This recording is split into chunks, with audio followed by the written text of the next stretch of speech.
तत्राभवत् भगवान् व्यासपुत्रो यदृक्षया गामट मानोऽनपेक्षः अलक्ष्यलिङ्गो निजलाभतुष्टो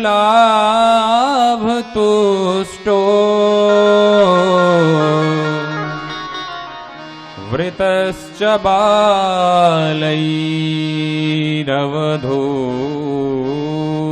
बालैरवधूतवेषः तं द्वष्टिवर्षं सुकुमारपाद करोरुभावं सकपोलगात्रम्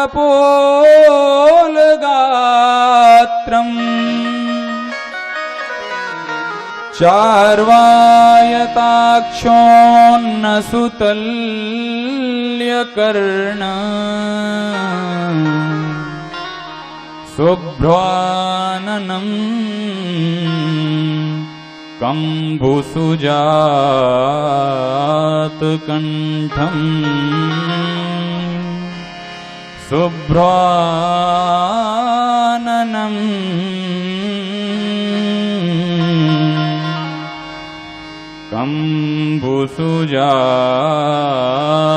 कम्बुसुजातकण्ठम्।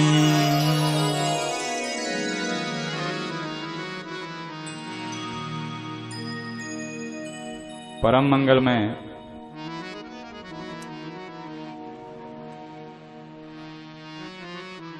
रसिक हृदय रसराज रसनायक त्रैलोक्याधिनायक भगवान श्री ब्रजेंद्र नंदन की वांगमयी प्रतिमूर्ति श्रीमद् भागवत महापुराण और इस श्रीमद् भागवत महापुराण सप्ताह ज्ञान यज्ञ में समुपस्थित समस्त श्रोतागण भक्तगण मातृशक्ति शक्ति स्वरूपा माताएं एवं बहनें कथा के मुख्य यजमान श्री कामता प्रसाद जी गुप्ता और श्री विश्वनाथ प्रसाद जी गुप्ता युगल बंधु कथा में संगीत की सरिता से आप सबको सराबोर कर रहे संगीतज्ञ महानुभाव एवं हमारी आवाज जहां तक पहुंच रही है वहां तक के सचराचर समस्त प्राणियों में प्रभु श्री सीताराम जी का दर्शन करते हुए सीय राम मैं सब जग जानी करहूं प्रणाम जोरी जुग पानी। बोलो जय श्री कृष्ण। जय श्री कृष्ण। बड़े बड़े कार्यक्रमों में छोटी छोटी अव्यवस्थाएं होती रहती हैं, इसलिए मेंशन नॉट टेंशन नॉट। प्रेम से बोलो राधे राधे। राधे राधे। कल हम सब ने कथा के क्रम में श्रवण किया कि कैसे महाराज परीक्षित को ऋषि कुमार समीक ऋषि के पुत्र श्री श्रृंगी मुनि का श्राप लगा और सप्तम दिवस तक्षक नाग के काटे जाने से मृत्यु का समाचार जैसे ही प्राप्त हुआ परीक्षित महाराज को, सो सब कुछ त्याग करके अपना सारा राज्य वैभव सब कुछ छोड़ छाड़ करके महाराज परीक्षित गंगा के तट पर आकर के विराजमान हो गए और जहां समस्त मुनि महात्मा आ करके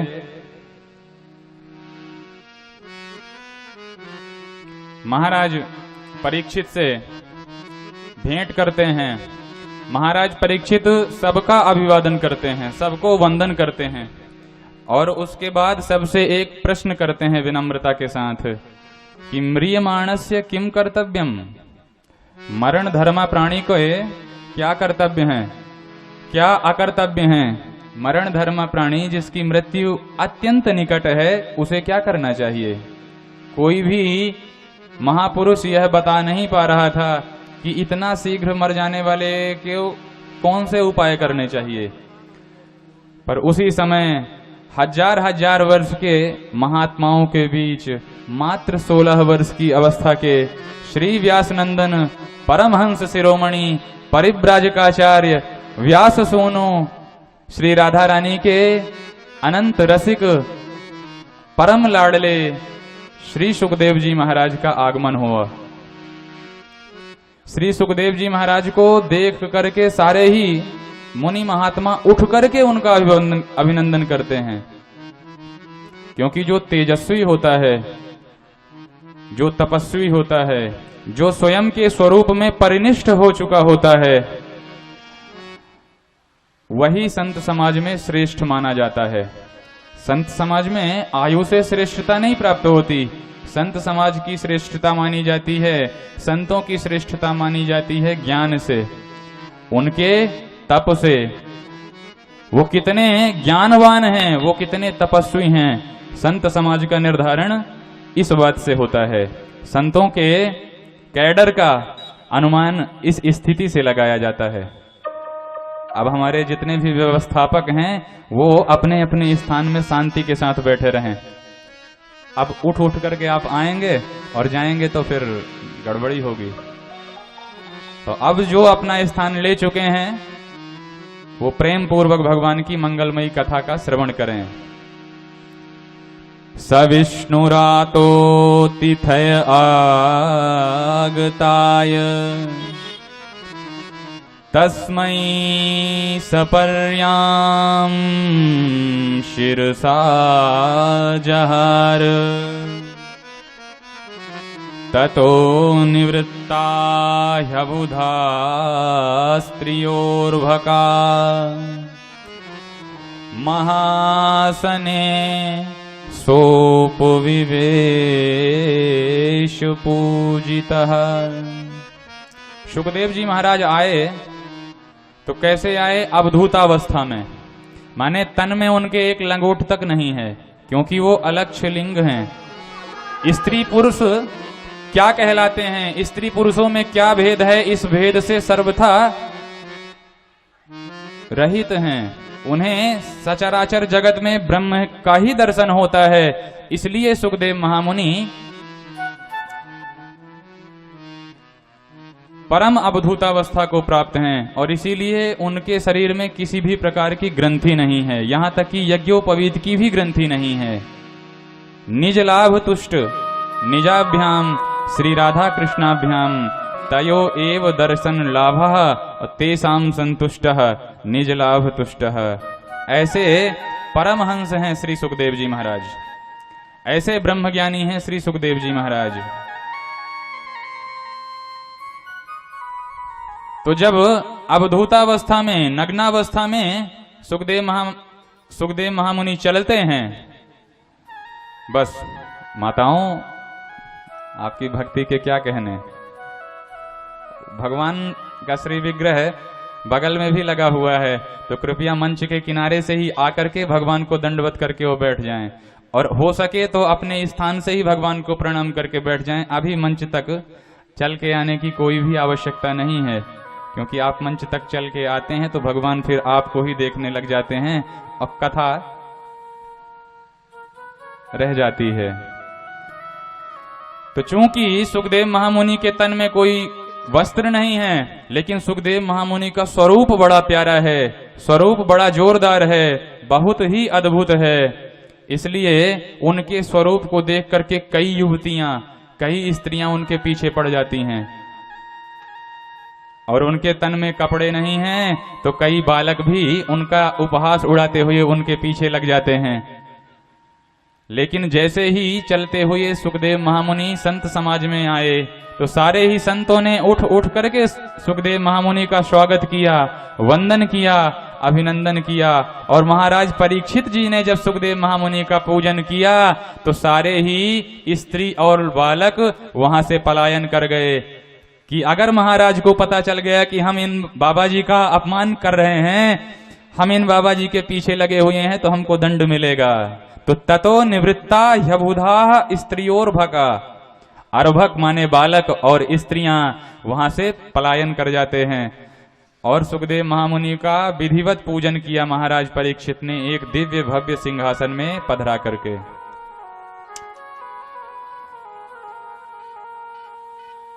सुखदेव महामुनि को सिंहासनासीन करके परीक्षित महाराज कहते हैं, ये साम संस्मरणात् पुंसाम,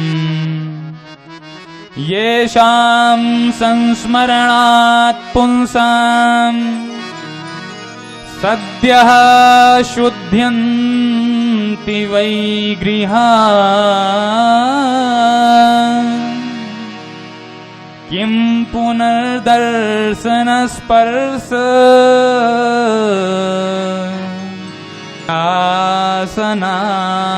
आसनादभिः। हे महामुनि सुखदेव जी महाराज, आपके जैसे तपस्वियों के तो केवल स्मरण करने मात्र से व्यक्ति परम पुनीत हो जाता है। शुद्ध्यन्ति वै गृहाः पुंसाम सद्यः। आप जैसे महात्माओं का केवल ध्यान भर कर लिया जाए तो व्यक्ति के सारे ही अघ समाप्त हो जाते हैं और व्यक्ति परम पावन हो जाता है, परम पुनीत हो जाता है। तो किम पुनर्दर्शन स्पर्श पाद शौचासनादि भी। तो फिर अगर आप जैसे महात्मा जी के दर्शन कर लिए जाएं, आप जैसे महात्माओं के स्वरूप के दर्शन करते हुए आपके चरणों का स्पर्श कर लिया जाए तो बात ही क्या है। ये शाम संस्मरणात् पुंसाम सद्यः शुद्ध्यन्ति। तो किम पुनर्दर्शन स्पर्श पाद शौचासनाद भी। और कहीं अगर आपके श्री चरणों का चरणोदक मिल गया तब तो जीव का जन्म ही सफल हो गया। पर हे प्रभु, हे महामुनि, अब कृपा करके मेरे प्रश्नों का आप उत्तर दें। सुखदेव महामुनि ने कहा, पूछो। तब महाराज परीक्षित कहते हैं, अतः प्रक्षामि संसिद्धिम योगिनां परमं गुरुं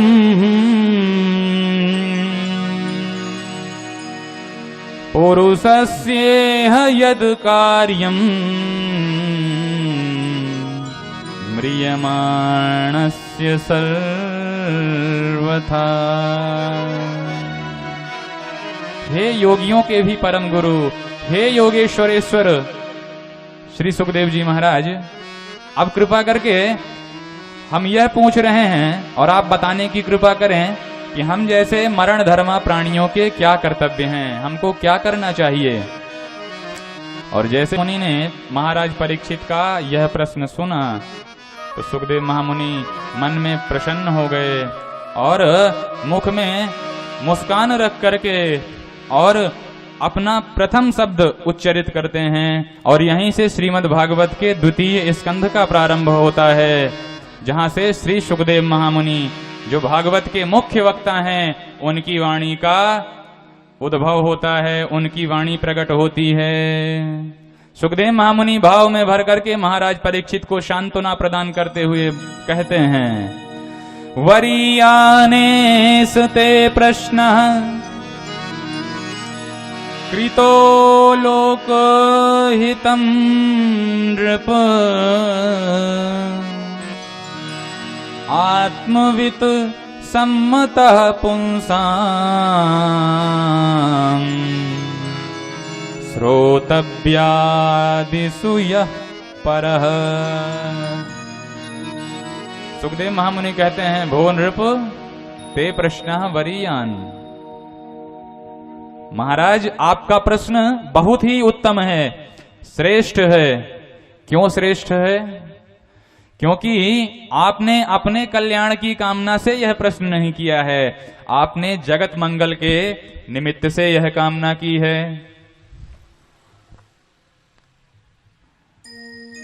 आत्मवित् सम्मतः पुंसाम श्रोतव्याधिसु यह परः। आपने केवल अपने कल्याण की भावना से प्रश्न नहीं किया है, हाँ उसको आपने जगत मंगल के हिसाब से प्रश्न किया है, इसलिए आपका प्रश्न अत्यंत उत्तम है। अब ध्यान दे करके हम जो कह रहे हैं उस बात का श्रवण करें। निद्रिया ह्रियते नक्तम व्यवायेन च वावयः दिवाचार्थे हयाराजन् कुटुंब भरणेन वा। निद्रिया ह्रियते नक्तम व्यवायेन च वावयः दिवाचार्थे हयाराजन कुटुंब भरणेन वा। महाराज, प्राणी केवल अपने सुख में उलझ करके और अपना सारा जीवन व्यर्थ में ही व्यतीत कर देता है। रात्रि में या तो सो करके खर्राटे बजा करके समय व्यतीत करता है, या फिर दिन में दुनियादारी के कामों में उलझा हुआ अपना समय समाप्त कर लेता है।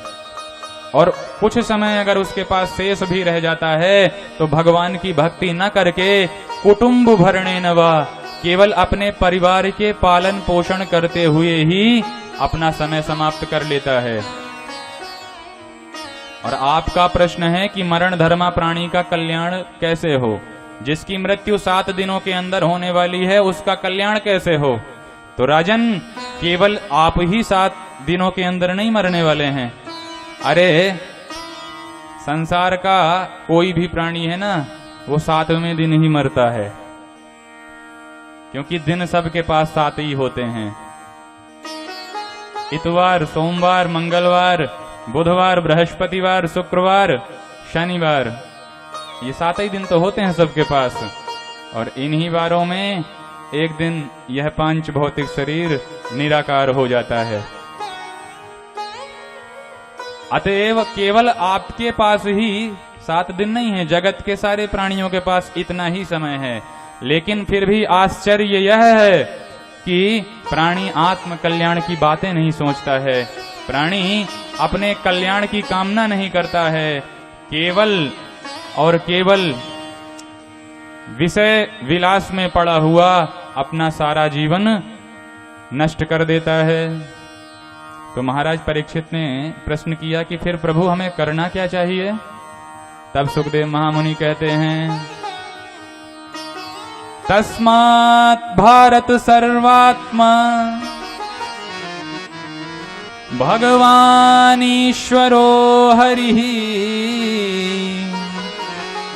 श्रोतव्यः कीर्तितव्यश्च स्मर्तव्यश्चेच्छता भयम्। जगत के जीवों को मात्र 3 काम करने चाहिए। कौन से कर्म करने चाहिए?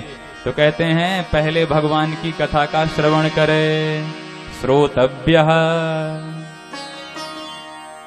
सुनने से क्या होगा कि भगवान की कथा श्रवण करते करते आपके हृदय में वे भगवान प्रकट हो जाएंगे। और जब आप भगवान की कथा भावपूर्वक श्रवण कर लेते हैं, भगवान की कथा आप में आत्मसात हो जाती है और बिहारी जी आपके अंतःकरण में प्रविष्ट हो जाते हैं, तो फिर दूसरा काम करें, कीर्तितव्यः। श्रोतव्यः पुनः कीर्तितव्यः। पहले श्रवण करें और फिर कोई श्रवण कराने वाला न मिले तो जो मिले उसको आप ही श्रवण कराने लगो, क्योंकि सुना वही सकता है जिसने पहले खूब सुना होगा। बिना सुने तो कोई कुछ नहीं सुना सकता। तो जो अच्छे से श्रवण किया होता है वही अच्छे से श्रवण करा भी सकता है।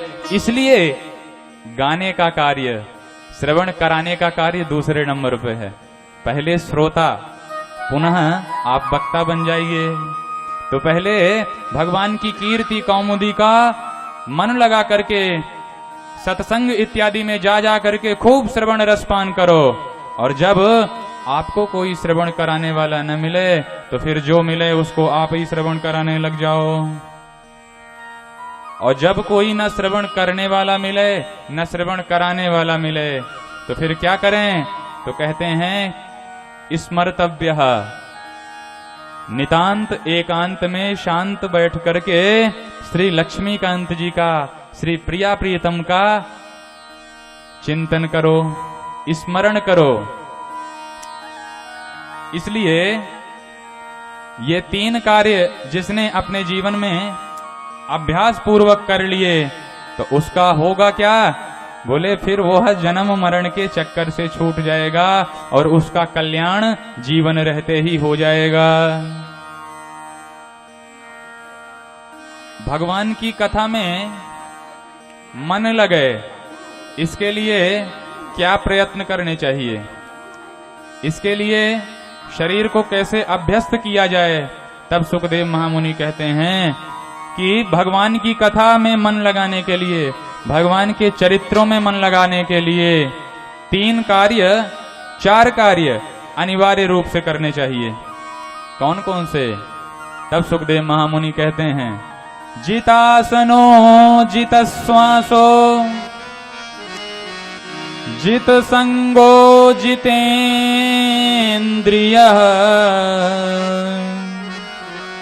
स्थूले भगवतो रूपे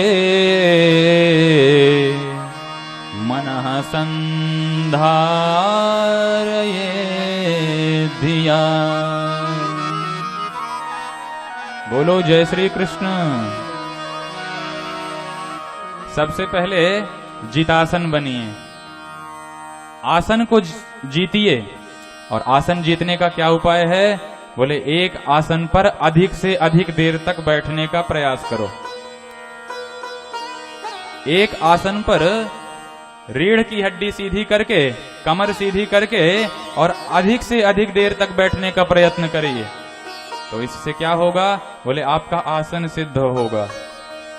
ये नहीं कि भगवान की पूजा करने बैठे तो 5 मिनट में पैर दुखने लगे, 10वें मिनट कमर दर्द करने लगी और 15वें मिनट तो हम लेट ही गए। तो ऐसा नहीं होना चाहिए। जितासनो, आसन को सिद्ध करिए। और जब आसन सिद्ध हो जाए तो फिर पूरक, कुंभक, रेचक इत्यादि के माध्यम से यम, नियम, आसन, प्राणायाम, प्रत्याहार, धारणा, ध्यान, समाधि, इन अष्टांग योगों को करते हुए, इन अष्टांग योगों के माध्यम से अपनी श्वास पर नियंत्रण करो। जितस श्वासो, क्योंकि जब आप प्राणायाम का अभ्यास करते हैं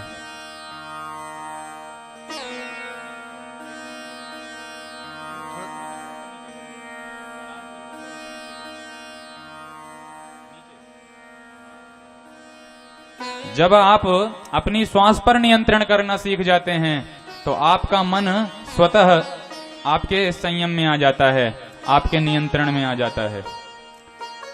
आपने अनुभव किया होगा कि जब आप क्रोधित होते हो तो आपकी श्वास भी तेज होने लगती है। जब आप गुस्सा करते हो तो आपकी श्वास भी फूलने लगती है। माताओं को ज्यादा अनुभव होगा।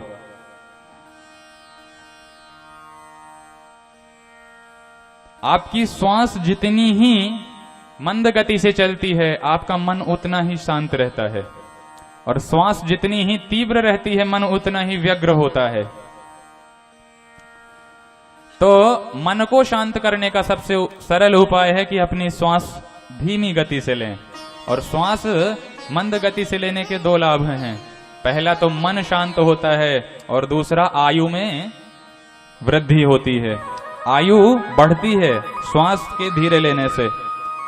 क्योंकि ब्रह्मा जी ने दिन के हिसाब से हम सबके जीवन की गणना नहीं की है, उन्होंने हमें श्वासें प्रदान की है कि आप अपनी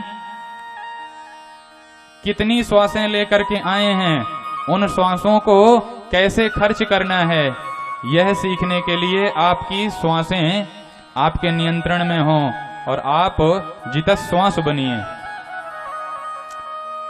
जब किसी के पास पैसे कम होते हैं, धन कम होता है, तो उसे संभाल संभाल करके खर्च करता है कि कुछ दिन तक हमारा धन हमारे पास व्यवस्थित रहे।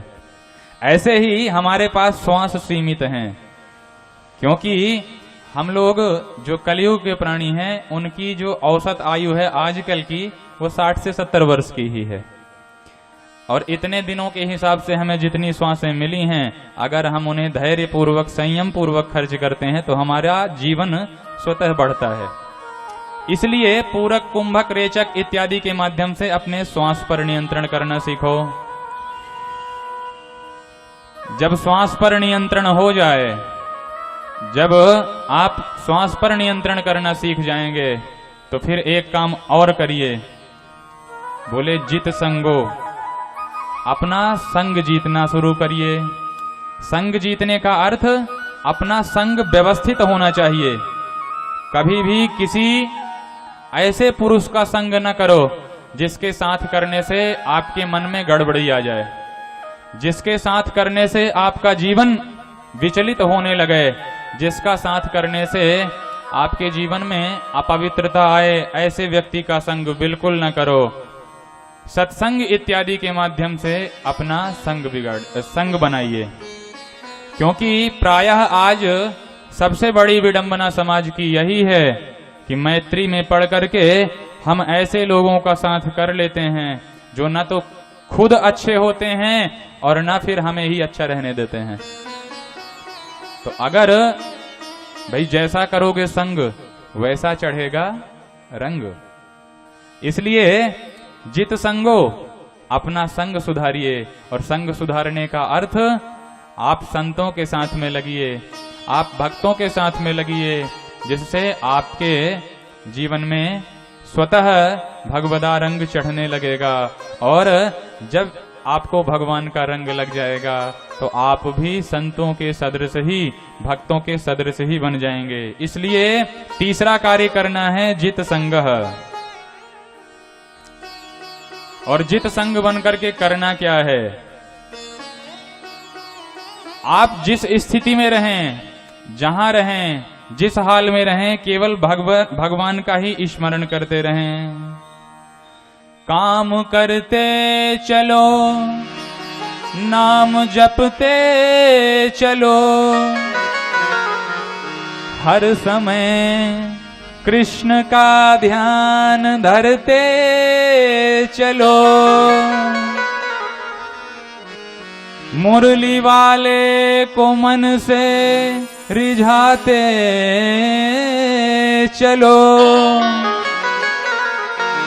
कृष्ण गोविंद गोपाल गाते चलो। कर से कर्म करहु विधि नाना, कर से कर्म करहु विधि नाना, करते कर्म करहु विधि नाना, करते कर्म करहु विधि नाना। मन राखहु जहाँ कृपा निधाना, मन राखहु जहाँ कृपा निधाना। मन राखहु जहाँ कृपा निधाना, मन राखहु जहाँ कृपा निधाना। देह धरे कर यह फल भाई, देह धरे कर यह फल भाई। देह धरे कर यह फल भाई, देह धरे कर यह फल भाई। भजिए राम सब काम बिहाई, भजिए राम सब काम बिहाई। भजिए राम सब काम बिहाई, भजिए राम सब काम बिहाई। करते कर्म करहु विधि नाना, करते कर्म करहु विधि नाना। मन राखहु जहाँ कृपा निधाना, मन राखहूँ जहाँ कृपा निधान, जहाँ कृपा निधान, जहाँ कृपा निधान।